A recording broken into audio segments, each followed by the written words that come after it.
पिछले सीजन के एंड तक हमने देखा लू जुआन ने एंशिएंट ट्विन टावर के अंदर जाकर फर्स्ट पोजीशन हासिल कर ली है। ये करने के लिए उसने युआन फेंग को भी मार दिया है। इसी वजह से युआनोंग काफी नाराज हो जाता है और अब तो उसकी गद्दी के ऊपर भी काफी बड़ा खतरा आ चुका है। इसलिए वो जल्दी से लू जुआन के ऊपर अटैक कर देता है। वो अपने साथ में एक बहुत बड़ी सेना और इसके अलावा लोगों को भी लेके आता है जो कि बोर एम्पायर से बिलोंग करता है। दूसरी तरफ लू जुआन के साथ में कोई भी नहीं है। उसने दूसरे एम्पायर के जितने भी दोस्तों को जानता था उन सभी को यहाँ पर नहीं बुलाया क्योंकि वो नहीं चाहता एम्पायर के अंदर की लड़ाई के अंदर दूसरे एम्पायर के कल्टिवेटर्स भी शामिल हो। लेकिन ये बात युआनोंग को समझ में नहीं आती। वो किसी भी तरीके से इस फाइट में जीतना चाहता है। उसने यहाँ पर एक कोई गड़बड़ कर रखी है। उसने सेकंड एल्डर गुलान की बेटी को अपने यहाँ पर किडनैप करके रखा हुआ है क्योंकि उसे गुलान के ऊपर बिल्कुल भरोसा नहीं है। और यहीं पर वो एक बहुत बड़ी गलती कर देता है। गुलान बाहर बेटा इन दोनों के आपस में एक बहुत बड़ा बैरियर बना देता है ताकि सबको लगने लगे वो सारे लोगों को प्रोटेक्ट करने की कोशिश कर रहा है। लेकिन उसका असली मोटो ये होता है कि किसी तरीके से लू जुआन और युआनोंग को उस बैरियर के अंदर अकेला छोड़ दिया जाए, कोई भी युआनोंग की मदद के लिए ना जा पाए। इसी वजह से जो थोड़ी सेना उस कल्टिवेशन बॉर्डन के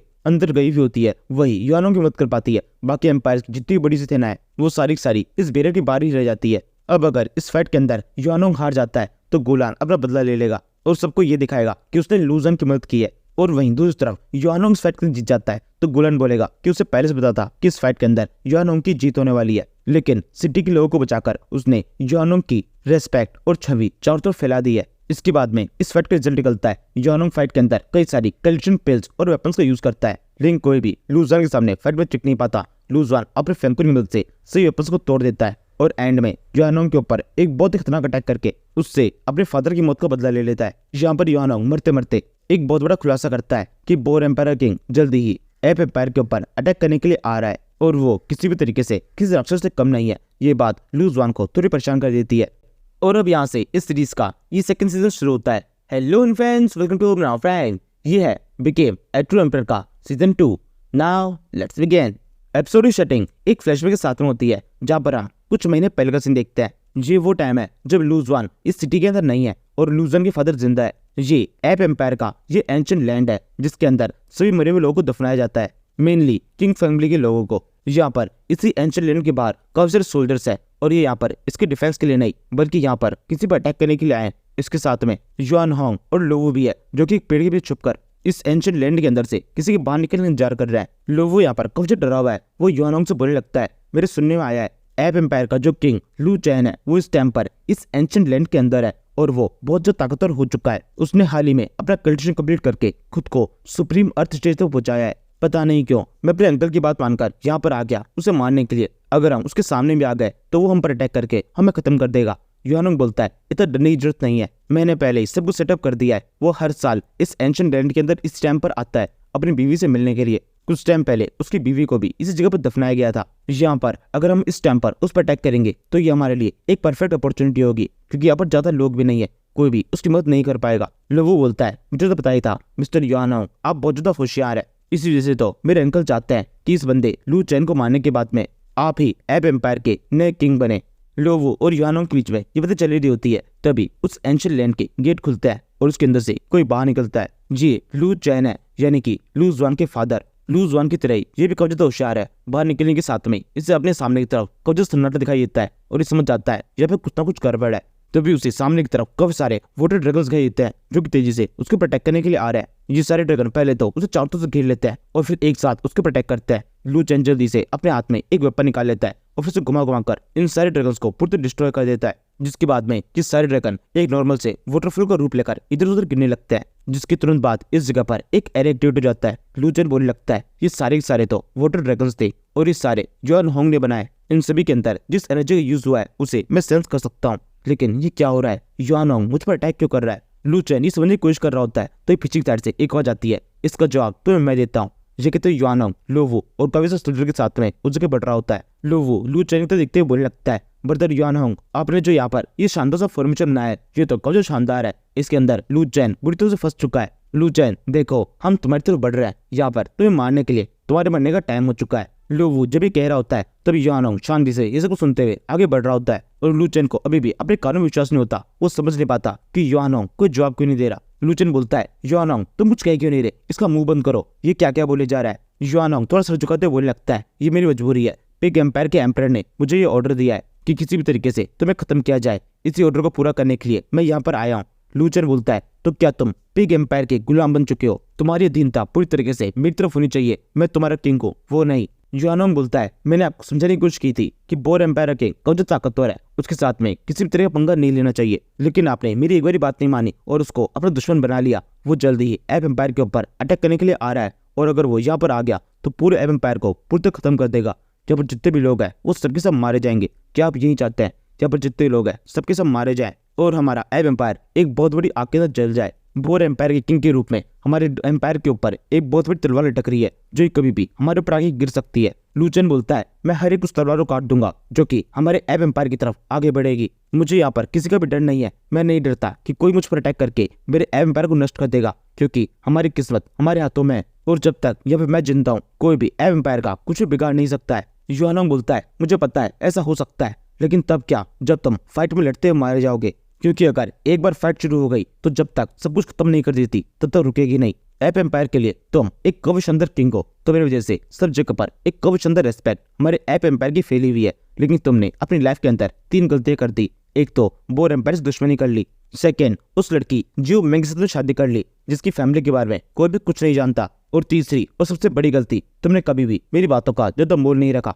मेरी बातों को माना नहीं। तुम्हारी यही 3 गलतियां देखकर मैं पक्के तौर पर कह सकता हूँ कि तुम हमारे एप एम्पायर के एक परफेक्ट किंग नहीं हो सकते। अब क्योंकि तुम्हारी वजह से हमारा एप एम्पायर खतरे में आया है, इसलिए तुम्हें खत्म होना होगा। जब तुम खत्म हो जाओगे तो सारा खतरा अपने आप ही खत्म हो जाएगा और मैं इस एप एम्पायर का नया किंग बन जाऊंगा, वो किंग जिसकी इस एप एम्पायर को काफी लंबे टाइम से जरूरत थी। लूचन बोलता है अब वो बंदर को इस एप एम्पायर को तुम जैसे किंग की कोई भी जरूरत नहीं है, इसे प्रोटेक्ट करने के लिए मैं यहाँ पर हूँ। ये कहने के साथ में वो अपनी बॉडी के अंदर से एक मोस्टर ओरा जो कि मंकी किंग है उसे बाहर निकालता है और फिर उसके बाद में यहाँ पर जितने भी सोल्जर्स होते हैं इन सभी को पीटना शुरू कर देता है। यहाँ पर लूचन की पावर काफी ज्यादा होती है, कुछ सेकंड्स के अंदर काफी सारे सोल्जर्स जो कि उसे मारने के लिए आए होते हैं वो सबके सब वहीं पर ढेर हो जाते हैं। लूचन की इतनी पावर को देखकर युआनोंग सोचने लगता है इस लूचन ने अपनी पावर को कुछ ज्यादा बढ़ा दिया है। जब से मैंने इसे बताया है कि हमारे ऊपर बोर एम्पायर किंग का कभी भी अटैक हो सकता है, तब से ही इसने अपना पूरा फोकस अपने कल्चर के ऊपर किया है। इसी वजह से इसकी पावर काफी ज्यादा बढ़ चुकी है, इसे मारना यहाँ पर काफी ज्यादा मुश्किल होने वाला है। इसी टाइम पर लोगो अपने हाथ में अपनी स्वॉर्ड पकड़कर तेजी से लूचन के ऊपर अटैक करता है और आगे कहता है युआनोंग अब बस तुम देखो मैं किस तरीके से इसे मारता हूँ।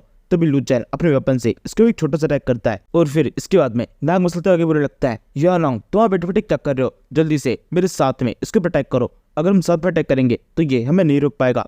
युआनोंग बोलता है हाँ बिल्कुल, ये भी करके देख लेते हैं। इसके बाद में युआनोंग और दूसरी तरफ से लोवो दोनों एक साथ लूचन के ऊपर अटैक करते हैं। इसके जवाब में लूचन जोर से अपने वेपन को जमीन पर पटकता है, उसके साथ करने के साथ में जमीन के अंदर से कौन से ड्रैगन्स बाहर निकलता है और दोनों तरफ से लोवो और युआनोंग के ऊपर अटैक कर देता है। इसके साथ में ये दोनों ही लूचन के पास से नहीं पहुंच पाते, दोनों की बॉडी के ऊपर अच्छे से चोटें लग जाती है। तभी लोवो आगे बोलता है ब्रदर युआनोंग क्या तुम ठीक हो? युआनोंग बोलता है हाँ मैं तो ठीक हूँ, तुम अपनी बताओ क्या तुम ठीक हो? लोवो बोलता है हाँ मैं ठीक हूँ, वो इतना कह रहा होता है। तभी लूचन अपने वेपन को उसकी तरफ कर देता है और उसे कहने लगता है जब लंबे टाइम तक तुम ठीक नहीं रहोगे बोर एम्पायर से तुम यहाँ पर हम पर अटैक करने के लिए आए हो, ये जो भी फूट जो कि हमारे एम्पायर के अंदर पड़ी है ये सब कुछ तुम्हारी वजह से हुई है, सबसे पहले तुम्हें ये मरना होगा।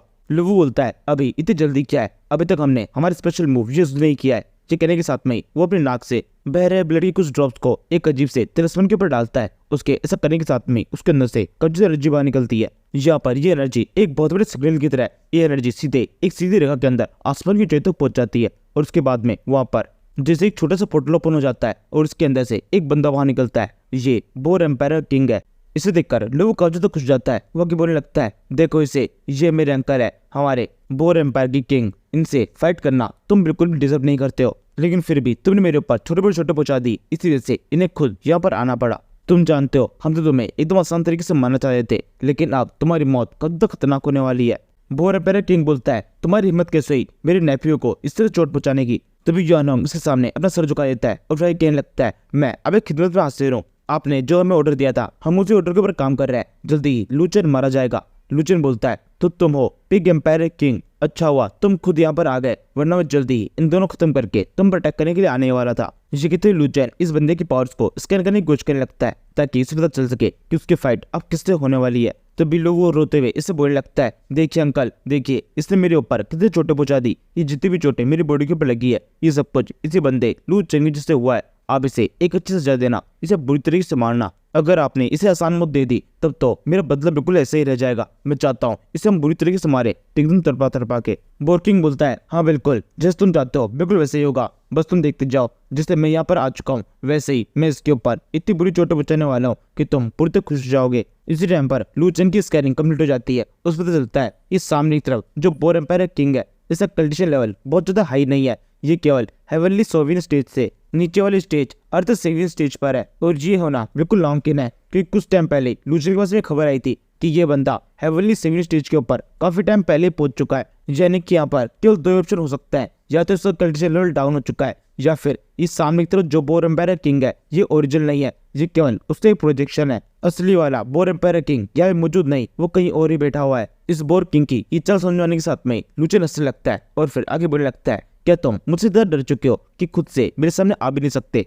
तुमने अपने प्रोजेक्शन को इसे क्यों भेजा है? क्या तुम इतना डरते हो कि मेरे सामने आकर मुझसे फाइट नहीं कर सकते? अगर तुम में ताकत है तो खुद मेरे सामने आओ और मुझसे फाइट करो। ये सुनकर यानोंग सोचने लगता है कि सच में ये केवल एक प्रोजेक्शन है। इसके यहाँ पर आने के साथ में यह की एनर्जी काफी ज्यादा बढ़ गई। अब तक तो मैं इसे ओरिजिनल समझ रहा था। जब एक प्रोजेक्शन के अंदर इतनी ज्यादा पावर है तो ओरिजिनल वाला होगा तो उसमें तो कितनी पावर होगी। और इसके अलावा मुझे एक चीज समझ में नहीं आ रही है, ये लूचन ने किस तरीके से इसकी पावर को सेंसेस कर लिया। मैं तो खुद भी इसकी पावर को सेंस नहीं कर पाया। तभी लूचन अपने अपन को जोर से पटकता है। उसके ऐसा करने के साथ में उसकी बॉडी के अंदर से कुछ एनर्जी बाहर निकलने लगती है, वो जोर से चमकने लगता है। लोवू और इस बोर्किंग के ऊपर इससे तो कोई इफेक्ट नहीं पड़ता। लोवू उससे बोलने लगता है, तुम जितने चाहे डेक्स को यहाँ पर यूज कर सकते हो, लेकिन मेरे अंकल यहाँ पहुंच चुका है, ये इतना ताकतवर है कि तुम्हें आसानी से खत्म कर सकते हैं। इस टाइम पर पूरे डोंगचुआन के अंदर जितने भी लोग हैं वो सब के सब मिलकर भी मेरे अंकल को हरा नहीं सकते। मेरे अंकल खुद यहाँ पर आए, इसका मतलब ये बात साफ है, वो जो भी यहाँ पर आगे करना चाहते हैं वो करके जाएंगे। तुम्हारा मरना पूर्णतः तय है लू चैन, अब तुम मरने वाले हो। तुम्हें खुश होना चाहिए कि एप एम्पायर के एम्परर खुद यहाँ पर आकर तुम्हें मार रहे हैं। तुम्हारे मरने के साथ में ही तुम्हारा पूरा एप एम्पायर हमारे पिग एम्पायर कंट्रोल में आ जाएगा। ये सुनकर लूचन सोचने लगता है, हाँ ये कह तो ठीक रहा है, ये बंदा कब जो ताकतवर है, इससे केवल प्रोजेक्शन यहाँ पर है, लेकिन फिर भी मैं इसे हरा नहीं सकता हूँ। मेरे पास में एक आखिरी तरीका बचा है, वो यही है कि यहाँ पर मुझे अपना सेक्रीफाइस करना होगा। इसका तो लूचन इस बोर्किंग से बोलता है, देखो मैं आ रहा हूँ तुम्हें मारने के लिए, मैं अपनी फुल फोर्स से तुम पर अटैक करने वाला हूँ, इसके बाद में तुम बच नहीं पाओगे। बोर्किंग बोलता है, ठीक है आ जाओ। ये सुनने के साथ ही लूचन तेजी से अपने वेपन को हाथ में पकड़कर बोर्किंग की तरफ कूद पड़ता है। बोर्किंग अपनी पावर को यूज करता है, उसकी बॉडी रेड रंग में चिपकने लगती है। लूचन को ये बात पता होती है कि वो जिस तरह बढ़ रहा है वहां से वो केवल मरने वाला है। वो सोचने लगता है मेरे को किसी भी तरीके से अपने एम्पायर को बचाना है। जब मैं यहाँ का एम्पायर बना था तब मैंने शपथ ली थी कि इस एम्पायर को अपनी जान से ज्यादा प्रोटेक्ट करूंगा, तो अब इस वादे को निभाने का टाइम हो चुका है। इसी टाइम पर बोर्किंग अपने हाथों सामने तरफ करता है, उसकी दो उंगलियों के अंदर से एक बहुत तेज लेजर वेव वहां निकलती है। लू चेन उस लेजर को अपने वेपन की मदद से रोकने की कोशिश करता है, लेकिन लेजर इससे रुकती नहीं है। वो पूरी तरीके से उस वेपन को तोड़ते हुए सीधे लू चेन के सर के अंदर घुस जाती है और उसके सर के भी आर पार हो जाती है। इसके बाद में लू चेन जोर से आके जिन पर गिर जाता है। यानोंग, लोवू, बोर एम्पायर किंग ये तीनों कब तक खुश जाता है। जमीन पे गिरने के बाद में कुछ सेकंड तक तो लू चेन जगह से हिल नहीं पाता, लेकिन सर में हो चुके छेद के बावजूद भी वो धीरे धीरे करके खड़ा होने लगता है। फिर वो आगे बोलने लगता है, पिग किंग अभी जो तुमने अटैक किया था ये तो कुछ ज्यादा स्ट्रॉन्ग था, मुझे नहीं लगता तुम्हारी खुद की बॉडी भी इसे संभाल सकती है। मेरी बॉडी के ऊपर इसका कम से खतरनाक इफेक्ट हो चुका है, मेरी बॉडी अब बिल्कुल भी काम नहीं कर रही है, कल्टीशन एनर्जी पूरी तरह से खत्म हो चुकी है। लेकिन तुम्हें ज्यादा खुश होने की जरूरत नहीं है, अपने हाथ की ओर देखो, तुम्हें भी इफेक्ट दिखाई देगा। लू चेन के तकने के साथ में इस बोर्किंग को अपने हाथ के अंदर कुछ चीज फील होने लगती है। एकदम से उसका हाथ ब्लास्ट कर जाता है। इससे सिर्फ कोई फर्क नहीं पड़ता, इसे कुछ का दर्द भी नहीं होता। ये बस बड़े आराम से अपने हाथ को ब्लास्ट होता हुआ दिखते रहता है। ये देखकर लोवू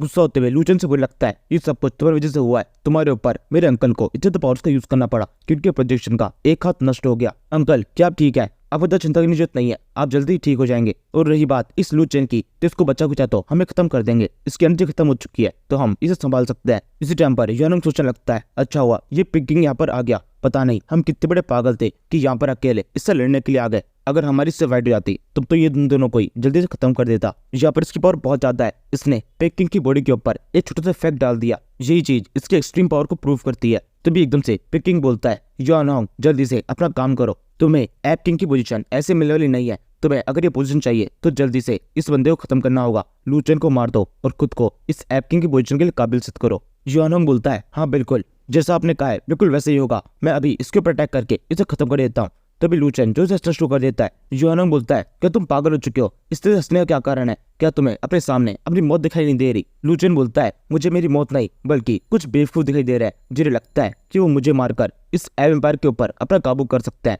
लेकिन ऐसा कभी भी होने वाला नहीं है। एप एम्पायर कभी भी इनके सामने अपना सरेंडर नहीं करेगा। योनंग बोलता है ऐसे कैसे नहीं करेंगे, मैं एफ एम्पायर का ग्रेट एल्डर हूँ, तुम्हारे मरने के बाद में किंग तो मैं ही बनूंगा, और अगर किसी ने भी रास्ते में आकर मुझे किंग बनने से रोका तो मैं उसे पूरी तरह खत्म कर दूंगा। तुम्हारे मरने के बाद में इस वर्ल्ड के अंदर मेरा एक भी दुश्मन जिंदा नहीं बचेगा। ये कहने के तुरंत बाद युआनोंग को लूचन का बेटा याद आता है। वह कहने लगता है अगर तुम अपने बेटे की बात कर रहे हो लू जुआन की, तो वो भी यहाँ पर आने के बाद में कुछ कर नहीं पाएगा। वो तो एक छोटा बच्चा है जिसे हम अपने हिसाब से बहला लेंगे, और हमें इस बात को पता है वो इस टाइम पर साउथ चाइना सी में वहाँ पर गए हुए उसे 3 साल हो चुका है। वहाँ पर हम किसी न किसी को उस पर अटैक करने के लिए भेज देंगे, वो वहीं पे मारा जाएगा, कभी भी वापस लौट नहीं पाएगा। लूचन बोलता है मुझे पता था तुम्हें ऐसे कुछ लगता होगा, लेकिन असल में ऐसा बिल्कुल भी नहीं है। वो इस टाइम पर सिल्वर एम्पायर के अंदर है, जहाँ पर वहाँ के एम्परर उसका अच्छे से ध्यान रख रहे हैं और उसको काफी कुछ ऐसा सिखा रहे हैं जिसकी मदद से वो तुमसे सब कुछ वापस छीन सकता है। मैं वादा करता हूँ जब वो वापस आएगा तब तुम सभी को पुरते चौंका देगा। तुम उसकी पावर्स देखकर बिल्कुल भी ये मान नहीं पाओगे कि वो वही छोटा बच्चा है जिसे तुमने 3 साल पहले यहाँ से विदा किया था। इसी टाइम पर सिल्वर एम्परर नाम सुनने के साथ में लोगों को काफी गुस्सा लगता है। वो कहने लगता है वो ओल्ड किंग उसने सच में हमें काफी ज्यादा परेशान कर रखा है, हम उसे सरेंडर करने के लिए काफी ज्यादा कोशिश कर रहे हैं, लेकिन वो बिल्कुल भी हमारे सामने सरेंडर नहीं कर रहा। लेकिन क्या चिंता की कोई बात नहीं है, मेरे अंकल अभी भी यहाँ पर है, हम यहाँ से उस पर भी अटैक करने के लिए चले जाएंगे, वो बिल्कुल भी मेरे अंकल का सामना नहीं कर सकता। बोरकिंग बोलता है ज्यादा बातें करने की जरूरत नहीं है, जल्दी से काम खत्म करो। युआनोंग बोलता है जब तुम मारे जाओगे तो तुम्हारे मरने के बाद में मैं तुम्हारे बेटे के पास में तुम्हारे मरने की खबर पहुंचा दूंगा, और इसके अलावा मैं तुमसे एक और वादा करता हूँ अगर वो किसी तरीके से इस एप एम्पायर के अंदर दोबारा से आ जाता है तो इसी जगह पर उसे भी दफनाया जाएगा, और जब तुम बाप बेटे मारे जाओगे तब तो मेरे सामने कोई भी नहीं होगा जो कि मुझे किंग बनने से रोक पाए। ये कहते हुए युआनोंग अपने इस डिमोनिक हैंड पावर को एक्टिवेट करता है। आसमान से एक बहुत बड़ा हाथ तेजी से लूचेन तो बनने लगता है, क्योंकि लूचेन की एनर्जी पहले खत्म हो चुकी है, वो किसी भी तरह का अटैक नहीं कर सकता, इसलिए वो अपनी डेथ को एक्सेप्ट कर लेता है। और यहाँ पर मरते हुए एंड में कहता है एक दिन मेरा बेटा वापस आएगा और तुम सबसे सब कुछ वापस छीन लेगा। मेरे बेटे के आने से पहले तुम जो चाहे वो कर लो, लेकिन ये सब कुछ ज्यादा लंबा नहीं टिक पाएगा। लूचेन के इतने के साथ में ये फ्लैशबैक खत्म हो जाता है। हम करंट टाइम में सेकंड एल्डर के घर का सीन देखते हैं, जहाँ पर युआनोंग जिन्हें पड़ा हुआ है उसके साथ में लू जुआन है। इस टाइम तक युआनोंग की डेथ हो चुकी है। लू जुआन रोते हुए कहने लगता है फादर देखा आपने, मैंने आपका बदला ले लिया है। ये सब कहते हुए जब लू जुआन काफी ज्यादा इमोशनल हो रहा होता है, इसी टाइम पर लोवो सही मौका पाकर यहाँ से भागने की कोशिश करता है और सोचने लगता है बाप तो ताकतवर था ही, लेकिन बेटा उससे भी ज्यादा ताकतवर है, इससे फाइट करना मुझसे तो नहीं हो पाएगा। युआनोंग को भी इसने हरा दिया, मैं तो सर बिल्कुल भी टिक नहीं सकता हूँ, मुझे जल्दी से यहाँ से निकल लेना चाहिए। बस अब ये कुछ सेकंड और ऐसे सोचता रहे और मैं यहाँ से निकल जाऊँ। लू जुआन प्लीज बस कुछ सेकंड और मेरी तरफ मत देखना, मुझे बस यहाँ से भाग जाने दो। तभी एकदम से लू जुआन इसे देख लेता है और कहने लगता है लोवो रुको, कहीं भाग रहे हो। लोवो कहता है ओह नो, इसने मुझे देख लिया। ठीक करने के साथ में वो तेजी से वहां से भागना शुरू कर देता है। इसी टाइम पर लू जुआन जल्दी से अपने हाथों से एक इशारा करता है, उसके साथ करने के साथ में उसका वेपन तेजी से लोवो के सामने गिर जाता है, और फिर वो लोवो से कहता है अब तुम्हारी बारी है, तुम भी यहाँ से भाग नहीं सकते, तुम्हें भी सजा मिलेगी। लोवो कहता है देखो लू जुआन प्लीज मुझे जाने दो, और वैसे भी तुम्हारे फादर को मैंने नहीं मारा है, तो इस सब के अंदर मैं एकदम साइड में हूँ। और इसके अलावा इस सबसे बढ़कर एक और इम्पोर्टेंट बात, जो मेरे अंकल है वो पिग एम्पायर किंग है, वो बहुत ज्यादा पावरफुल है, वो मुझे बहुत प्यार करता है, अगर तुमने मुझे मार दिया तो वो तुरंत ही यहाँ पर आ जाएंगे, तुम्हें खत्म कर देंगे। लू जुआन अपने वेपन को वापस अपने पास में बुलाता है और रास्ते में बोलने लगता है मुझे तुम्हारे अंकल का बिल्कुल भी डर नहीं है, और अच्छा हुआ तुमने यहाँ पर अपने अंकल का नाम ले लिया, मैं तो उनके बारे में बिल्कुल भूल ही गया था। यहाँ पर ये बात तो पूरी से पक्की है, तुम्हारा और तुम्हारे अंकल का भी इस सब के अंदर एक बहुत बड़ा हाथ है। तो अभी फिलहाल मैंने युआनोंग को तो सजा दे दी है, लेकिन अब तुम दोनों का नंबर है, पहले मैं तुम्हें खत्म करूंगा और उसके बाद में तुम्हारे अंकल का भी नंबर आएगा। तुम में से कोई भी अब बचने वाले नहीं है, मैं सबसे अपना बदला लूंगा, सबके सब मारे जाएंगे और अब तुम भाग नहीं सकते हो, मरने के लिए तैयार हो जाओ। ये सुनने के साथ ही लोवो को डर जाता है, वो कहने लगता है मुझे किसी भी तरीके से अंकल को भी बुलाना होगा, वही इसे संभाल सकता है। इसके तुरंत बाद वो अपनी स्किल यूज कर देता है, उसकी बॉडी के अंदर से काफी एनर्जी बाहर निकलती है और साथ में बॉडी के आसपास में एक बैरियर बन जाता है। फिर वो हंसते हुए लू जुआन से बोलने लगता है देखा मेरे आसपास में जो ये बैरियर बना हुआ है ये काफी स्ट्रॉन्ग है, मैंने अपनी सारी एनर्जी का इसके अंदर यूज कर दिया है, अब मेरे पास में काफी टाइम है जिसके अंदर मैं अपने अंकल से कॉन्टेक्ट करके उन्हें यहाँ पर बुलाऊंगा, और जब तक मैं ये कर नहीं देता तब तुम्हें खड़े रहने की जरूरत नहीं है, तुम चाहो तो मुझ पर अटैक कर सकते हो, जल्दी से आगे बढ़ो, तो मुझे मारना चाहते तेरा, आओ आगे बढ़ो और मुझे मारो। ये सुनने के साथ ही लू जुआन जोर से इस बैरियर के ऊपर अटैक करता है, लेकिन बैरियर के ऊपर कुछ इफेक्ट पड़ता नहीं है। लोवो हंसते हुए लगता है मैंने कहा था ना कि बहुत ज्यादा स्ट्रॉन्ग है, तुम इसे तोड़ नहीं सकते, क्या तुमने आज खाना नहीं खाया? जब इस सारी एनर्जी युआनोंग से फाइट करने में खर्च हो गई, तुम तो सच में बहुत ज्यादा कमजोर हो, तुम बनोगे एप एम्पायर के नए किंग, और तुम अभी कह रहे थे कि तुम मेरे अंकल को खत्म करना चाहते हो, एक शील्ड तो तुमसे टूट नहीं रही और तुम यहाँ पर मेरे अंकल को खत्म करने के सपने देख रहे हो। ये सारी बातें सुनकर लू जुआन गुस्सा और ज्यादा बढ़ने लगता है, वो और भी तेजी से इस बैरियर के ऊपर अटैक करने लगता है। कई सारे अटैक इस बैरियर के ऊपर होते हैं, लेकिन बैरियर के ऊपर जरा सा भी इफेक्ट नहीं पड़ता। इस टाइम पर लोवो पूरी निश्चिंत होकर अपने पास से इस तिलिस्मन को बाहर निकालता है और फिर कहने लगता है ये जाडे पेंडेंट मेरे अंकल ने मुझे दिया था। अगर इसके ऊपर मेरे ब्लड की एक भी ड्रॉप गिर जाए तो उसी टाइम पर मैं अपने अंकल से कांटेक्ट कर सकता हूँ, और जैसे ही ऐसा होगा वो तुरंत ही अपने किसी अंधे को या फिर वो खुद यहाँ पर आ जाएंगे, और जब मेरे अंकल यहाँ पर आएंगे तब ये लड़का लूजवान पूरी तरह खत्म हो जाएगा। जो काम यानोंग ने अधूरा छोड़ दिया था वो अब वही आगे खत्म करेंगे। ये कितने लोग दोबारा से लूजवान तो दिखता है। लूजवान हवा में उछला हुआ है, वो अपने वेपन से जोर से दोबारा से बैरियर के ऊपर अटैक करता है, और अब की बार ये अटैक काम कर जाता है। जैसे ही लूजन का अटैक इस बैरियर पर पड़ता है, बैरियर के ऊपर क्रैक पड़ने लगता है और लोगों की सारी सी गायब हो जाती है। लोगों कहने लगता है, लूजवान क्या तुम पागल हो चुके हो, जल्दी से रुक जाओ, इस तरह का अटैक करने की जरूरत नहीं है, मैंने कहा ना ये टूटेगा नहीं, जाओ वहां जाके शांति से बैठ जाओ। लूजन कहता है, इतनी जल्दी क्या है, अभी तो तुमने कहा था अटैक करो, अब तुम मेरा अटैक देखो। ये कहते लूजवान एक और अटैक करता है, और अब की बार वो शील्ड टूट जाती है और लोगों जोर से वो केवल जमीन पे गिरता है। लूजवान कहता है, तो लोगों क्या हुआ, तुम्हारी शील्ड तो तुम्हें प्रोटेक्ट नहीं कर पाई, तुम्हारी शील्ड तो क्या अब कोई भी तुम्हें प्रोटेक्ट नहीं कर पाएगा, तुम अब मरने वाले हो। लोगों कहता है, इतना आसान नहीं है। ये कहते हुए जमीन पे गिरने के बाद में उसके नाक के ऊपर चोट पर लगी होती है, उसके अंदर से कुछ खून बहता है और वो सीधे उस पेंडेंट के ऊपर गिर जाता है। इसके साथ ही ये पेंडेंट एक्टिवेट हो जाता है और फिर लोगों कहने लगता है, अंकल प्लीज जल्दी से यहाँ पर आइए और मुझे बचाइए। उसके इतना कहने के साथ में जैसे इफेक्ट उस फ्लैशबैक के अंदर हुआ था सेम वैसे ही होता है। उस पेंडेंट के अंदर से एक बहुत तेज लाइट बाहर निकलती है और धीरे धीरे कर एक पोर्टल भी इस जगह पर हो जाता है, जिसके अंदर से बोर एम्पायर किंग इस जगह पहुंच जाता है। इसे देखकर लोगों बहुत खुश हो जाता है। वो कहने लगता है, देखो मेरे अंकल यहाँ पर आ चुके हैं, अब जल्दी से मेरे अंकल के सामने अपना सिर झुकाओ, तो फिर तुम्हारी मौत थोड़ी आसान हो जाएगी। लूजन कहता है, नहीं बिल्कुल भी नहीं, मुझे किसी के सामने भी सर झुकाने की जरूरत नहीं है, अब कोई भी तुम्हें बचाने के लिए आ जाए वो भी तुम्हारी तरह मारा जाएगा, यहाँ कोई भी तुम्हें बचा नहीं सकता है, लो मेरे से अटैक को संभालो। ये कहते लूजन चोर चलकर लुवू के ऊपर अपने वेपन से अटैक कर देता है। लुवू का अंकल अभी तक पूरी तरीके से इस पोर्टल के अंदर से बाहर भी निकला होता, उसे केवल लुवू मरता हुआ दिखाई देता है। लुवू के ऊपर जैसे वेपन पड़ता है उसकी बॉडी के कैसे टुकड़े हो जाते हैं और बोर किंग को कब गुस्सा आता है। वो कहने लगता है, लूजवान तुम्हारी हिम्मत कैसे हुई मेरे नेफ्यू के ऊपर इस तरह से अटैक करने की,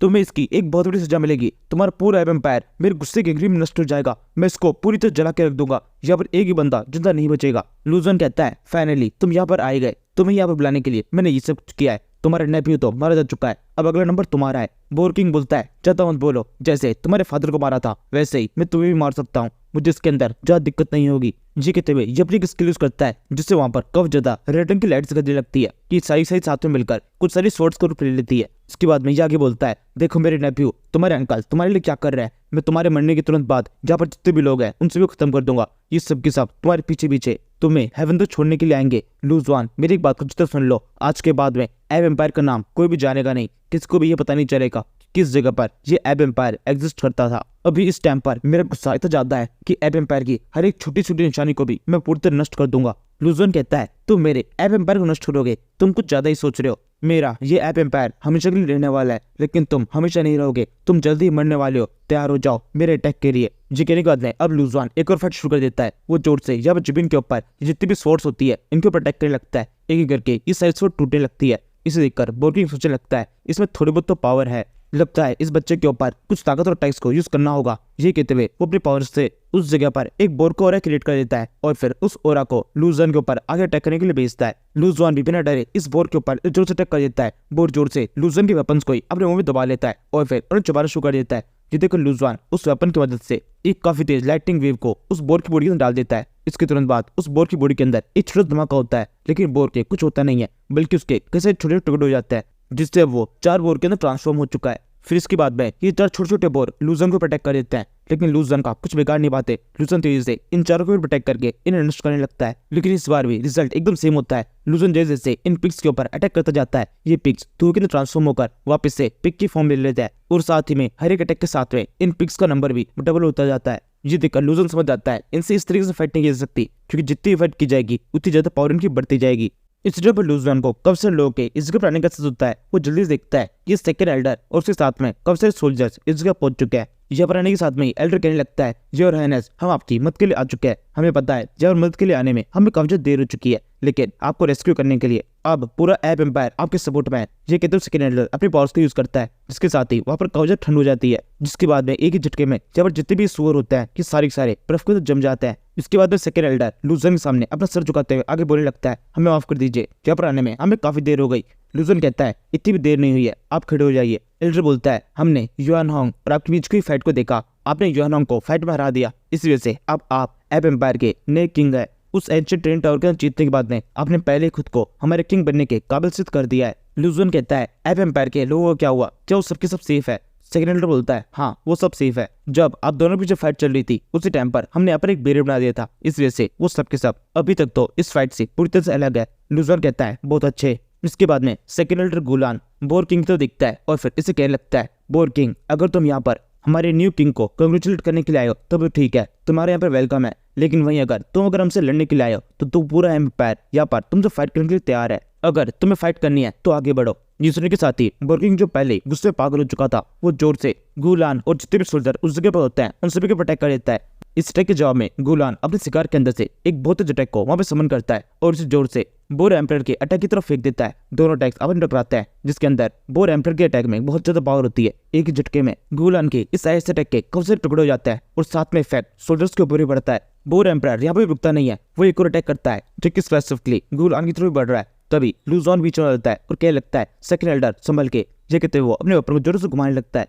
बोर्किंग बोलता है तुम्हारे अंदर इतनी पावर कैसे आई? तुम्हारे पास में जो ये वेपन है ये बिल्कुल नॉर्मल नहीं है, ये तो मैंने सेंस कर लिया है, बताओ ये क्या है? लूजन कहता है ये फैंकुन है, इसकी वजह से मैं किसी भी अटैक को ब्लॉक कर सकता हूँ, तुम मेरा सामना नहीं कर सकते। ये सुनकर बोर्किंग काफी खुश जाता है। वो सोचने लगता है ये तो काफी अच्छा हुआ, 3 एम्पायर जिनके पास में आर्टिफैक्ट है वो तीनों ही मुझसे डरते नहीं है। उसके अलावा बाकी जितने भी एम्पायर्स है उन सभी को मैंने अच्छी तरह डरा के रखा है, लेकिन ये आर्टिफैक्ट वाले एम्पायर मेरे सामने कुछ ज्यादा चढ़ने की कोशिश करता है। अब अगर हमारे पास में भी एक आर्टिफैक्ट आ जाएगा तब तो हमारी पावर काफी ज्यादा बढ़ जाएगी। मैं इन आर्टिफैक्ट वाले एम्पायर्स को भी पूरी तरीके से अपनी मुट्ठी में ले लूंगा। मुझे किसी तरीके से इस लड़के को हराकर इससे ये आर्टिफैक्ट छीन लेना चाहिए। ये सोचने के बाद में ये जोर से अपनी मुट्ठी बंद करता है। उसके साथ करने के साथ में वहां पर एक बहुत बड़ी स्वॉर्ड बन जाती है जो कि जोर से इन सभी के ऊपर अटैक कर देती है। लूजॉन तुरंत आगे बढ़कर इन सभी को प्रोटेक्ट करने की कोशिश करता है। वो जल्दी से सेकंड एल्डर से कहता है आप लोग यहाँ से निकलिए, मैं यहाँ पर इस फाइट को रोक के रखने की कोशिश करता हूँ। इसी के साथ ही लूजॉन की बॉडी के अंदर से उसके दोनों ड्रैगन बाहर निकल जाते हैं और जोर से इस स्वॉर्ड के ऊपर अटैक करके इसे नष्ट करने लगता है। लूजॉन फिर से अपनी बात रिपीट करता है। वो कहने लगता है क्या आपने मेरी बात सुनी नहीं? जल्दी से यहाँ से निकलिए और जितने भी लोग हैं उन्हें प्रोटेक्ट कीजिए। सेकंड एल्डर बोलता है नहीं बिल्कुल नहीं, हम यहाँ पर किसी भी तरीके से आपको इस फाइट के सपोर्ट करेंगे। लूजन कहता है मैं एप एम्पायर का नया किंग हूँ, इसलिए मेरे ऑर्डर्स को मानिए। ये सुनने के बाद में गुलान वहाँ पर जितने भी सोल्जर्स होते हैं उन सभी को वहाँ जाने का इशारा कर देता है और फिर खुद भी वहाँ चला जाता है। लूजॉन के ये दोनों ड्रैगन किस तरीके से इस स्वॉर्ड के ऊपर लपटकर इस हवा में रोक के रखे हुए होता है। इसके बाद लूजॉन तेजी से खुद भी इस स्वॉर्ड की तरफ कूदता है, इसके पास में आकर इसके भी जोर अटैक करता है। इस स्वॉर्ड टूट जाती है। लूजॉन वापस जेन पे आता है और सोचने लगता है इसकी पावर काफी ज्यादा है, अगर इससे अभी ऐसी फाइट की तब तो ये काफी बड़े एरिया को यहाँ पर नष्ट कर देगा, इसलिए पहले मुझे कोशिश करनी होगी या तो इसे यहाँ से कहीं दूर लेके जाऊं या फिर जैसे इतनी देर तक यहाँ पे रोक के रखूं जब तक सभी लोग यहाँ से निकल नहीं जाते। ये सोचकर लूजॉन के कैडी में रहता है। वो जल्दी से इस बोर्किंग से बोलता है जल्दी से सुअर यहाँ पर देखो, जेरा फैंकुन जो कि तुम्हें चाहिए था, अगर सच में तुम्हारे अंदर पावर है तो यहाँ पर मुझ पर अटैक करो और इसे मुझसे छीन लो। ये सुनकर बोर्किंग इस फैंकुन को हासिल करने के सपने देखने लगता है। वो सोचने लगता है इस जीटीएस कल्टिवेटर के पास में जब ये फैंकुन है तभी खुद इतना ज्यादा पावरफुल हो गया, अब अगर ये मेरे पास में होगा तो मैं तो कितनी ज्यादा पावरफुल हो जाऊंगा, मुझे इससे ये छीनना ही होगा। फिर वो लूजॉन से बोलता है मैं तुम्हारे ऊपर सेम वही स्किल यूज करने वाला हूँ जिसकी वजह से तुम्हारे फादर की डेथ हुई थी। तुम्हारा फादर भी इस स्किल को यूज होने के बाद में कुछ भी कर नहीं पाया था, उसकी बॉडी पूरी तरह निष्क्रिय हो गई थी। अब वैसा ही तुम्हारे साथ में होने वाला है। ये कहते हुए वो अपनी दोनों गोलियों को सामने करके लूजर की तरफ एक लेजर फायर कर देता है। इसके जवाब में लूजर अपने सामने इस एपोरा को समन कर देता है खुद को बचाने के लिए, लेकिन ये उसे प्रोटेक्ट करने के लिए काफी नहीं है। लेजर जोर से इस एपोरा के पेट के ऊपर आगे टकराती है और एक ही झटके में एपोरा वहां से गायब हो जाता है और फिर इसके तुरंत बाद एपोरा को चीरते हुए लूजन की बॉडी के भी आर पार हो जाती है। लूजन जोर से जमीन पे गिर जाता है। लूजन का ऐसा हाल देखकर बोर्किंग बोलने लगता है तुम्हारे फादर के साथ में भी सेम ऐसा ही हुआ था, उसने भी ऐसा ही कुछ करके मेरी इस लेजर को रोकने की कोशिश की थी, उसे लगा था वो कामयाब हो जाएगा लेकिन वो भी नहीं हुआ और ना ही तुम हो पाए। तुम बिल्कुल अपने फादर की तरह हो, एक कचरा जो कि बिल्कुल भी मेरे सामने टिक नहीं सकते। इसके बाद में लूजॉन अपने मदर और फादर दोनों को याद करने लगता है, जिसके तुरंत बाद उस जगह पर एक और अजीब चीज होती है। उसकी बॉडी के अंदर से एक फिनिक्स का ऑरा बाहर निकलता है और बाहर निकलने के साथ में इस बोर्किंग को घूरने लगता है। लूजॉन इसे देखकर खुद भी चौंक जाता है। बोर्किंग कहता है ये सब क्या है, ये किस तरह की पावर है, तुम्हारी बॉडी से ये किस तरह का ऑरा बाहर निकल रहा है, ये तो एंशिएंट फिनिक्स है जो कि बिल्कुल भी तुम्हारे पास में नहीं होना चाहिए था। यहाँ से सीन शिफ्ट होता है, हम किसी दूसरी जगह सीन देखते हैं। इस जगह का नाम मूफू है जहाँ पर जियोयू नाम से एक लड़की बैठकर अपना कुछ कल्टिवेशन कर रही होती है। एकदम से इसे कुछ जज होता है जब आँख खुलती है और कहने लगती है ये किस तरह की आवाज थी, ऐसा लग रहा है किसी ने एंशिएंट ब्लड फिनिक्स की पावर्स को कहीं पर इग्नाइट किया है। ये कौन है जो कि ये करने में कामयाब हो गया, और ये जो फिनिक्स की पावर है ये काफी ज्यादा फेमिलियर है, मैंने पहले भी इसे कभी सेंस किया है, ऐसा लग रहा है ये मेरी बहन की है, लेकिन ऐसा हो गया सकता है वो तो यहाँ पर अब है ही नहीं। ये सोचते हुए ये लड़की जियोयू थोड़ी उदास हो जाती है। तभी यहाँ पर एक और दूसरी कल्टिवेटर पहुंच जाती है, इसका नाम एजी है। इसके या प्राणी के साथ में जीयू आगे बोलती है, ए जी जाकर चेक करो, किसी ने ब्लड फिमिक्स पावर को एक्टिवेट किया है। ये कौन है और किस क्लेन का है? वैसे शायद से ये एजी कोई लड़की नहीं, एक लड़का है जो कि यहाँ पर आके बोलने लगता है। मेरे को ऐसा लग रहा है वो बिल्कुल भी हमारे क्लेन का तो नहीं हो सकता। जीयू बोलती है, ये तो मुझे पता है, वो कोई बच्चा है और ये जो मुझे सेंस हुआ है ये काफी दूर से हुआ है, यानी जरूर से वो कहीं दूर किसी दूसरे कल्टेंट के अंदर होगा। एजी बोलता है, मुझे ऐसा नहीं लगता, हमें इसके ऊपर ज्यादा ध्यान देना चाहिए, क्योंकि ऐसा हो सकता है किसी दूसरे कल्टेंट के अंदर भी एंशिएंट फिमिक्स की पावर आ जाए। ये केवल एक एक्सीडेंट होगा, मैं इसके बारे में पता तो लगा लूंगा, लेकिन इतना तक खुश होने की या फिर एक्साइटेड होने की जरूरत नहीं है। जीयू बोलती है, बिल्कुल जरूरत है। एंशिएंट फिमिक्स की पावर ऐसी किसी के पास में नहीं हो सकता है और किसी के पास में हो, लेकिन वो उसे इग्नाइट नहीं कर सकता जब तक उसकी ब्लड लाइन हमसे मैच ना करे। ईजी बोलता है, हाँ आप बिल्कुल ठीक कह रही है, आपने खुद को भी इस पावर को इग्नाइट करने के लिए कई सालों तक कल्टिवेशन करना पड़ा था, तब जाकर अब इस पावर को इग्नाइट कर पाती है। ऐसे कोई भी ये चीज नहीं कर सकता। जीयू बोलती है, अब तो तुम्हें समझ आ चुका होगा कि क्यों ये चेक करना जरूरी है, जल्दी से जाओ और जाके चेक करो। इसके बाद में एजी दोबारा से कुछ बोलने की कोशिश करता है, तो जीयू अपनी आंखें बंद कर लेती है और सोचने लगती है, कुछ टाइम पहले मेरी बहन ने डिवाइन बीस्ट कॉन्टिनेंट के एक कल्टिवेटर से शादी कर ली थी, जिसके बाद में उसका बेटा भी हुआ था और फिर उसकी डेथ हो गई थी, और अब इतने साल बाद में अब जाकर ये एंशिएंट फिमिक्स की पावर एक्टिवेट हुई है। ऐसा हो सकता है ये उसके बेटे ने किया हो, या फिर ऐसा भी हो सकता है ये कुछ और हो। हमें ये पता तो लगाना ही होगा, कहीं ऐसा ना हो जाए उसके बेटे के ऊपर किस तरह खतरा आया हो, उसने केवल हमें बुलाने के लिए इस पावर को इग्नाइट किया हो। ये सोचने के बाद में जीयू दोबारा से अपनी आँखें खुलती है और अपने सामने एजी खड़ा हो पाती है। वो उससे गुस्सा करते हुए कहने लगती है,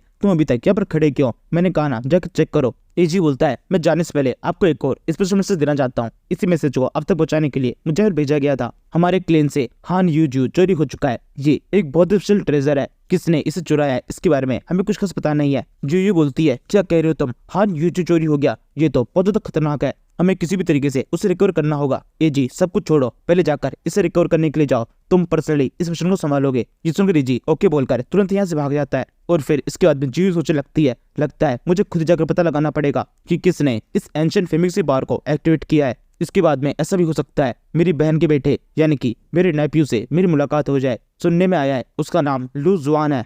इसके बाद में सीन दोबारा से एप एम्पायर के अंदर शिफ्ट होता है। हम सेकंड अल्टर घर का सीन दिखता है। लू जुआन जेल में पड़ा हुआ है, उसकी बॉडी के अंदर से ये एंशिएंट फिमिक्स की पावर बाहर निकल रही है, जिसे देखकर लू जुआन काफी खुश है। वो देख कहने लगता है, फाइनली ये पावर बाहर निकल आई। ये असल में जीयू स्पैरो है। मेरी मॉम ने मुझे इसके बारे में बताया था, उनका नाम जीयू मैंग था, जो कि जीयू फैमिली से बिलोंग करती है। उन्होंने ये बात सबसे सीक्रेट रखी और अब जाकर मेरी पावर एक्टिवेट हो चुकी है। ये पावर हमेशा से मेरे ब्लड में थी। इसी टाइम पर बोर किंग भी समझ जाता है। वो कहने लगता है, तुम्हारे मदर के बारे में कुछ खास पता नहीं था, सब लोग ये जानते थे कि उनकी फैमिली के बारे में कोई भी कुछ नहीं जानता। वो खुद एक लोअर फैमिली से बिलोंग करती है, लेकिन अब पता चल चुका है वो असल में जीओक्यू फैमिली से बिलोंग करती है। इस वजह से तुम्हारे पास में ये पावर है। जीयू ब्लड काफी ज्यादा स्ट्रॉन्ग होता है और इसके अलावा जो जीयू क्लेन है वो भी काफी ज्यादा ताकतवर है, लेकिन फिर भी इस सबसे कोई फर्क नहीं पड़ेगा, तुम अभी भी मरने तो वाले ही हो। ये जीयू भी तुम्हें बचा नहीं पाएगा। इसी टाइम पर लू जुआन ऑफिस से खड़ा होने लगता है और फिर आगे बोलने लगता है, तुम्हारा बुरा समय शुरू हो चुका है। शायद तुमने ठीक से सुना नहीं, मेरी मदर का नाम जीयू मैंग है और मेरे फादर का नाम है लू जैन।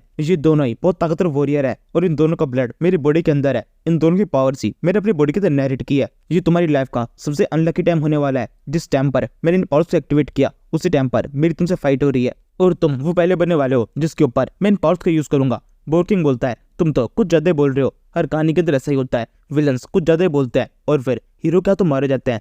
ये कहने के तुरंत बाद बोर्किंग एकदम से आ जाता है कि विलन वो खुद है। लू जुआन हंसते बोलता है, अब तो मेरी लाइनें तुम ही बोलने लगे हो, अब बेकार की बातें बंद करके हम फाइट शुरू करते हैं। मैं सबसे पहले तुम्हारे इस पूरे बॉडी को नष्ट करूंगा और शुरुआत तुम्हारे इस मुंह से करते हैं जिसके अंदर सुअर जैसी इतनी घटिया शक्ल है। लू जुआन के तकनीक के साथ में उसके पंख आ जाते हैं, वो जोर से हवा में उड़ने लगता है और फिर बोर्किंग के पास लाकर उसके मुंह पर एक रख के अटैक कर देता है। लू जुआन को वेपन जैसे ही बोर्किंग के मुंह में पड़ता है उसके थोड़ा बहुत दांत भी टूट जाते हैं। लू जुआन बोलता है, अब एक बार हंस के बताओ, तुम्हारे हंसने से मुझे पता चलेगा मैंने तुम्हारे ऊपर कितनी शानदार चोट पहुंचाई है। बोर्किंग बोलता है, ज्यादा खुश होने की जरूरत नहीं है, तुमने अब मुझे कब तक गुस्सा दिला दिया है, अब मैं तुम्हारे ऊपर पूरे जोर से अटैक कर सकता हूँ। लू जुआन कहता है, ये सारी अब बड़ी बड़ी बातें हैं, मेरी बॉडी के अंदर बहुत ज्यादा एनर्जी आ चुकी है। जब से ये जीयू स्पैरो मेरी बॉडी के अंदर से निकला है मैं इतना ज्यादा पावरफुल हो चुका हूँ कि मैं किसी को भी नष्ट कर सकता हूँ। ये कहने के साथ में लू जुआन अपने बॉडी के अंदर से इस ऐप ओरा को बाहर निकालता है, दोनों ओरा साथ में आ जाता है। इसी के साथ ही लू जुआन अपनी मॉम की बताई हुई कुछ बातों को सोचने लगता है कि उनके जीओक्यू एम्पायर के अंदर 3 तरह के लोग होते हैं और इन तीनों के पास में अलग अलग तरीके के इन जीयू बर्ड्स की पावर होती है, लेकिन उन्होंने कभी भी लू जुआन को बताया नहीं कि उनके पास में किस तरह की बर्ड की पावर है और वो इन तीनों में से किस वाले पार्ट से बिलोंग करती है। इसके बाद में लू जुआन एकदम से थोड़ा इमोशनल हो जाता है, उसे अपनी मॉम के साथ के कुछ टाइम याद आने लगता है जिसमें वो कुछ पतंग वगैरह उड़ा रहा होता है और उसके साथ में उसके मदर और फादर दोनों होते हैं। तभी इस फ्लैशबैक को तोड़ते हुए बोर्किंग आगे बोलता है, तुम क्या सोचने लगे, कहीं तो ऐसा तो नहीं लग रहा मैं बहुत ज्यादा कमजोर हूँ, तुम जैसे चाहे वैसे मुझसे फाइट कर सकते हो, मुझे कमजोर मत समझो। तुम्हारा फादर भी बिल्कुल ऐसा ही था, वो मेरे से बहुत ज्यादा कमजोर था, लेकिन फिर भी लड़ाई के बीच में अक्सर ऐसी बातें करता था कि ऐसा लगने लगे कि वो मुझसे ज्यादा ताकतवर है। जब हम उसके ऊपर आखिरी अटैक करने वाले थे तब भी वैसा लग रहा था जैसे हमसे बहुत ज्यादा ताकतवर है। उसने आखिरी तक खुद को कमजोर साबित नहीं होने दिया और ना ही उसने खुद को हमारे सामने कमजोर माना, लेकिन इस सब के बावजूद भी कुछ बदला नहीं, वो भी हमारे हाथों से मारा गया और तुम भी हमारे हाथों से मारे जाओगे। तुम्हारे मरने के बाद में जाके सभी लोग मारे जाएंगे। ये कहते बोर्किंग अपनी एक और पावर को एक्टिवेट कर रहा होता है। लूजो सोचे लगता है मुझे पूरा यकीन है सेकंड एल्डर ने अभी तक तो काफी सारे लोगों को यहाँ से कहीं और भेज दिया होगा, वो सबके सब सेफली यहाँ से निकल गए होंगे, मैं पूरी तरीके से इससे फाइट कर सकता हूँ। तभी ये बोर्किंग पूरी तरीके से एक बोर के तरह ट्रांसफॉर्म हो जाता है। इसकी नाक अब एक सूर की तरह लगने लगती है। उसके बाद में वो अपना हाथ सामने तरफ करता है, उसके से करने के साथ में हाथ के अंदर से हाथ की एक पावर बाहर निकलती है, तेज से लूजन तो बनने लगती है। लूजन भी इस हाथ की तरफ भागता है, दोनों की पावर काफी से टकरा जाती है, लेकिन लूजन की पावर काफी से कम है। लूजन इस हाथ के साथ में जोर जिन गिर जाता है। इसे देखकर बोर्के आगे बोलने लगता है, देखिए मेरी पावर, डोंग चुआन तैयार हो जाओ, तुम्हारा नया किंग फिर से मरने वाला है और तुम्हें दोबारा से एक और नया किंग मिलने वाला है। तुम्हारे नए किंग की पावर बहुत ज्यादा है, मैं इस जगह डोंग चुआन का अब तक का सबसे ताकतवर किंग बनने वाला हूँ। इसी टाइम पर लूजन दोबारा से उड़ते हुए उस जगह से बाहर निकलता है और फिर कहने लगता है, अभी तक मैं मरा नहीं हूँ, इतना तक खुश होने की जरूरत नहीं है, ये फाइट अभी भी जारी है। लूजवान ये कहते हुए फुल कॉन्फिडेंट होता है, उसकी बॉडी के अंदर काफी एनर्जी भी होती है और बिल्कुल थका हुआ नहीं लग रहा होता है। बोर्किंग सोचने लगता है ये सब क्या हो रहा है, मेरे उस एक बुद्धा हाथ के अंदर इतनी ज्यादा पावर थी कि अगर उसे मैं एक पूरी सिटी की ओर मार देता तो पूरी सिटी डिस्ट्रॉय हो जाती, लेकिन इसके ऊपर तो कुछ इफेक्ट हुआ ही नहीं। लेकिन अभी भी मेरे पास में अटैक खत्म नहीं हुआ है, मेरे पास और भी काफी सारे अटैक है जो कि इस लड़की के ऊपर मैं यूज कर सकता हूँ और एक हर एक अटैक इसको खत्म करने के लिए काफी होगा। ये कहने के साथ में वो अपने दोनों हाथों को सामने लगता है और इसके ऐसा करने के साथ ही उसके पीछे एक बहुत बड़ा मुक्का बन जाता है। इसके जवाब में लूजवान भी अपने फैंकन को आसमान के अंदर उड़ाकर उसके साइज को काफी ज्यादा बढ़ा देता है और फिर तेजी से बोर्किंग तो बनने लगता है। इसके बाद में ये मुक्का और लूजन का फैंकुन दोनों आपस में टकरा जाता है। वहां पर एक बहुत ही धमाका होता है यहाँ पर, क्योंकि लूजन ने खुद ने उस फैंकुन को पकड़े रखा होता है, इसी वजह से वो धमाके की चपेट में आ जाता है। उसकी बॉडी के ऊपर एक खतरनाक इफेक्ट होता है और वो जोर से जिन पे गिरने लगता है। धमाके कम होने के बाद में दिखाई देता है वहां पर एक बहुत तेज लाइट फोर्स बन चुकी है। इसे देखकर बोर्किंग सोचने लगता है इस लड़की के पास में उस स्पेरो जियो और उसके साथ में इस ऐप की पावर है, ये दोनों पावर्स आपस में कंबाइन हो चुकी है। ये दोनों कंबाइन होने के बाद में पिग एम्पायर की एक पावर से जाके भिड़ गई। इस वजह से 3 ताकतवर एम्पायर की पावर एक जगह पर आ चुकी है जो कि इस तरह का इफेक्ट डाल रही है। यहाँ पर अब जो लाइट क्रिएट हुई है ये काफी लंबे टाइम तक रहने वाली है, लेकिन अब फाइनली ये लड़का मारा जाएगा। अब तो ये बिल्कुल भी इसे सर्वाइव नहीं कर सकता है, ये अटैक काफी खतरनाक था। ये कहने के तुरंत बाद बोर्किंग को दिखाई देता है लूजवान नीचे की साइड में आराम से खड़ा हुआ है। बोर्किंग बोलता है, लड़के तुम्हारा कंडीशन लेवल काफी ज्यादा कम है, तुम मुझसे बहुत कमजोर हो, तुमने हाल ही में अपना ब्रेक थ्रू किया है, लेकिन इसके बावजूद भी मैं कंडीशन में तुमसे कई लेवल आगे हूँ, तो मेरा सामना नहीं कर सकते। लूजवान कहता है हमारे लेवल के अंदर जो भी डिफरेंस है वो सब कुछ अब किसी भी काम का नहीं है, फाइट के अंदर कल्टिवेशन में डिफरेंस नहीं, बल्कि किसको फाइट करना अच्छी तरह से आता है ये मायने रखता है, और वो मैं हूँ। मेरा नाम लूजवान है और तुम इस टाइम पर मेरे एम्पायर के अंदर हो, तुम अब मारे जाने वाले हो। बोर्किंग बोलता है फिर से तुम्हारे ये सब कुछ फालतू बोलना शुरू कर दिया, अब तुम मेरे इस अटैक को देखो। चिकन के साथ में अब वो दोनों हाथों को एकदम अलग करता है। इस बार दोनों तरफ अलग अलग मुक्के बन जाते हैं और अब इन दोनों के अंदर ही पिछले वाले अटैक की जितनी पावर है। बोर्किंग आगे बोलता है ये दोनों मुक्के जब तुम्हारे ऊपर पड़ेंगे तब तो तुम पूरे खत्म हो जाओगे। इसी के साथ में दोनों मुक्के तेजी से लूजवान तो बढ़ने लगते हैं। लूजवान अपने दोनों हाथों को सामने तरफ करता है और एक एक हाथ से इन दोनों मुक्कों को रोक देता है। तभी एकदम से एक और अजीब चीज दिखाई देती है। लूजवान को दिखाई देता है सामने की तरफ ये 2 हाथ है, ये उसके नहीं है, बल्कि एक हाथ उसके फादर का है और दूसरा हाथ है उसकी मदर का। इन दोनों ने मिलकर बोर्किंग की इस अटैक को रोक दिया है। ये देखकर बोर्किंग खुद भी कब्जा चौंका हुआ होता है। वो कहने लगता है ऐसा कैसे हो सकता है, तुम दोनों तो मर चुके थे और अब यहाँ पर कैसे दिखाई दे रहे हो, ये भला किस तरीके का इल्यूजन है। इसके तुरंत बाद वो दोनों हाथ जोर से ब्लास्ट हो जाते हैं, जिसके तुरंत बाद बोर्किंग दोबारा से सबको समझ जाता है। वो कहने लगता है अब मुझे समझ आ चुका है, ये असल में यहाँ पर है नहीं, ये केवल इनकी थोड़ी सी कॉन्शियसनेस है जो कि इस लड़की की बॉडी के अंदर थी। इन दोनों की कॉन्शियसनेस यहाँ पर आकर इस लड़की की मदद करने की कोशिश कर रही है, लेकिन इससे भी कुछ बदलेगा नहीं। धमाके के हटने के बाद में लूजवान दोबारा से अपने पेरेंट्स को देखने लगता है और फिर कहता है आप दोनों यहाँ पर मुझे प्रोटेक्ट करने के लिए आए हैं।